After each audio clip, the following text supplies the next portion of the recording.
I'm with Dr. Christine Gervais in the kitchen of her Stittsville home. We're both from the Ottawa Valley. I feel like I should know you. Yes, it's a great connection. Whereabouts exactly are you from? I grew up in La Paz, Ontario, right along the shores of the Ottawa River. Not too far from Pembroke, my hometown. Yes. Tell me what life was like there in La Paz when you were a little girl. Oh, it was great. It was in the country, which we enjoyed tremendously, and just a lot of support from family. My dad organized a lot of recreation activities for us, even outside of the Pembroke area. So we had a lot of opportunities. When you were a little girl in La Paz, did you dream that you would be one day teaching or lecturing on criminology and be a social justice advocate? I did in various ways, yes. So probably not in the way that I'm experiencing it now, but I'm delighted that I am. So it was a meaningful journey towards that, but certainly something that I had thought about as a young person, as a child, having been exposed to different presentations, as I'd mentioned, in terms of international development, or our family was often supporting projects in other parts of the world, and so it was something that I had grown up with and was starting to pay attention to in terms of injustices throughout the world. It's interesting because I would think like La Paz is, like Pembroke is a very small community, and in a way like a closed little world. I know what my dream was, and I didn't tell anybody, but did you tell people you wanted to be a professor? And I don't think I thought of that early on. I'd always talked about being a teacher, but to teach at a higher level has been an incredible opportunity, and one that I'm very grateful for.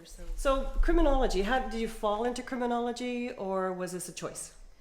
It was a choice early on. It was a combination of sociology and criminology that I had entered into, and in terms of university. And so when I first attended, I had planned to become a teacher or a lawyer.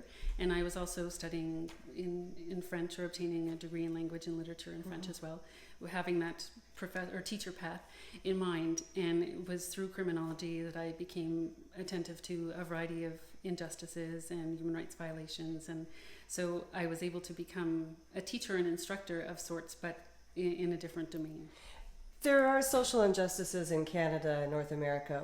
Latin America, though, I mean, how did you make the leap from here, going to school in Ottawa and teaching, to Latin America? Mm-hmm. Well, I was first inspired in my last year of high school in 1989, where I was part of a pilot project that was creating opportunities for travel for young people to visit, and in our case we visited the Dominican Republic. So it was, as I mentioned, the first pilot trip, and it was a very impactful opportunity for me and very inspiring. And so I was exposed to a lot of disadvantages that we do not have to be concerned about here. A lot of people go down there and they see it and they come back and try to forget it. You didn't want to do that. It was impossible for me to forget. Just everything that I had heard, things that I had observed, really stayed with me, and very profoundly. And so one of the things that I had observed the most, or was probably more attentive to, were the struggles in regards to education. And so I was observing a lot of sacrifices that parents were making to send their children to school, and even the sacrifices that children or young people themselves were making, walking long distances and so on. So just realizing how privileged we were here in Canada, and for myself as well, having been supported through scholarships all through my education, and really wanting to share that opportunity with others who were struggling even more so. So 20 years ago then, Accesso started. That was your baby, basically. Yes, in 1996. Yeah, yes. What was your aim at that point? Well, because I was studying at the doctoral level, I had wanted to share the opportunity at the level where I was as a student. And also realizing that a lot of international development organizations, and very good ones and very well-known ones, focus a lot of their educational support at a primary level. And so I wanted to reach out at a level where I knew was not being serviced as well. And so we started off in the Dominican Republic with a young man who was completing high school and starting off in university. And then we moved into Peru and to other countries afterwards. Jordan was able to meet her as well. How many kids? Oh, thousands. Thousands. Yes. That must make you feel great. So is this a video or is Yeah. it? Oh my goodness, so smart.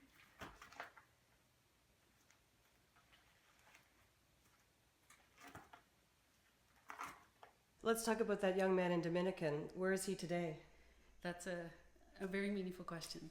He is an example of how we've come full circle and seen the incredible multiplying effects of our projects. And so he studied French.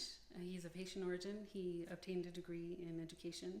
He became a teacher and then a principal. So he went back to his own community, which is a very remote and underserviced area in the Dominican Republic, and shared his talent and knowledge with his community and started to create various projects even beyond the school. And so he's a wonderful example. His name is Martial. And he's an incredible example of how we've seen our support being transformed or translated into ongoing support, because a lot of the students that we support do try to help their own communities, and not only just help themselves or their families, but really try to reach out. Is he one of the ones that stands out, or are there others? Absolutely. He's definitely our one who stands out, but a meaningful story related to him is that in 2005, in the same community, or actually in the same community, but also in the same primary school where he was the principal, we had visited as a group of volunteers who had gone down. And one of the young women who was in grade 6 at the time, her name is Jemmy Lacey. She was a young leader in her school, and she was one of the key hostesses for our visit. And she gave a really meaningful presentation. And I was very impressed with her leadership skills. And whenever we were leaving the school that day, I remember walking away and saying to myself, this young woman has great leadership potential. She's going to go far in life.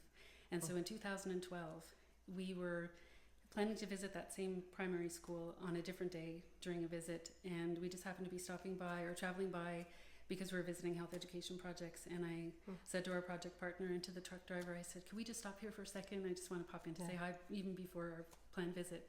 And I'm so glad that I did, because when we walked back into the first classroom, after all those years, at the very back of the classroom was that young woman who was there visiting her sister and helping to tutor.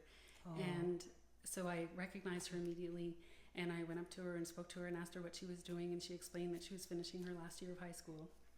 And I asked her what she was planning to do afterwards, and I could tell that the question had caused her some hesitation and pain or sadness. And so I asked, well, what would you like to do next year? Because she had said that she didn't have any plans or didn't imagine anything beyond high school because her parents couldn't afford to send her beyond. And so I asked her what she thought she would like to do, and she said, I'd like to study communications.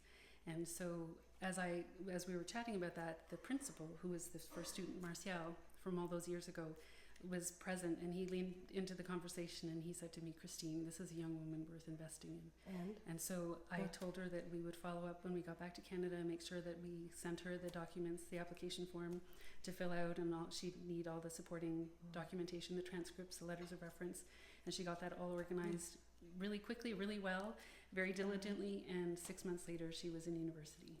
Oh my God, that must make you feel so great. It did. That was a serendipitous moment that I am extremely grateful for, because, as I said, it wasn't a planned visit, and she had no idea that we were going to be there, and it just so happened that one serendipitous moment just led to an incredible opportunity for a young woman who probably today wouldn't be studying otherwise.